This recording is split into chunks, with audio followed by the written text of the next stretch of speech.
আমি 9 মাস যুদ্ধের মাঠে ছিলাম। আমার ভাই শহীদ আশফাকুজ্জামান বীরোত্তম শহীদ হয়েছে দেশের জন্য। কোনোদিন কোনো একটা আওয়ামী লীগারকে যুদ্ধের মাঠে পাই নাই আমরা। তারা যুদ্ধের মুক্তিযুদ্ধের সব কিছু অধিকার হয়ে গেল তাদের জন্য, কিন্তু আমাদেরকে যেই জেনারেল জিয়া 71-এ ঘোষণা করলো এই দেশের স্বাধীনতা, তাকে পাকিস্তানের চর বানানো হলো এবং মুক্তিযোদ্ধাদেরকে তারা কোনোদিনই কোনো জায়গা দেয় নাই।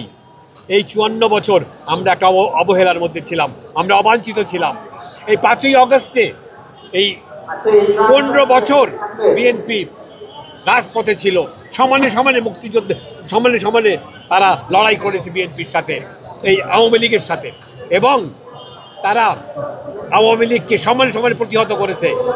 তা শেখ হাসিনার এবং আওয়ামী লীগের ছিল আর্মি, ছিল পুলিশ, ছিল র্যাব, ছিল হেলমেট বাহিনী এবং আমলারা, সব কিছু তাদের পক্ষে ছিল এবং বিএনপির পক্ষে কিচ্ছু ছিল না।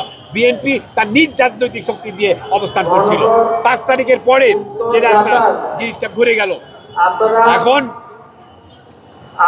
আমরা সামনের দিনে এই যে এখন এই রাজাকার আলবদর আল শামস, যারা 71-এ আমাদের পায়ের কাছে অস্ত্র রেখে আত্মসমর্পণ করেছিল, যারা নাকি আমাদের মা বোনদের 71-এ দর্শন করেছিল, আমাদের বিরুদ্ধে যুদ্ধ করেছিল, তারা বাংলাদেশ চায় নাই, তারা পাকিস্তানও চায় নাই।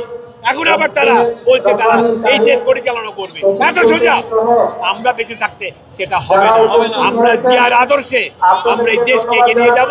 সেই জন্য সামনের দিনে যাতে আমরা প্রতিহত করতে পারি, সব প্রজন্ম 5-6 কোটি প্রজন্ম আছে আপনাদের মতন এই দেশে, তারা সব প্রতিহত করবে এবং এই নির্বাচনের মাধ্যমেই এটা বুঝিয়ে দেবো আমরা।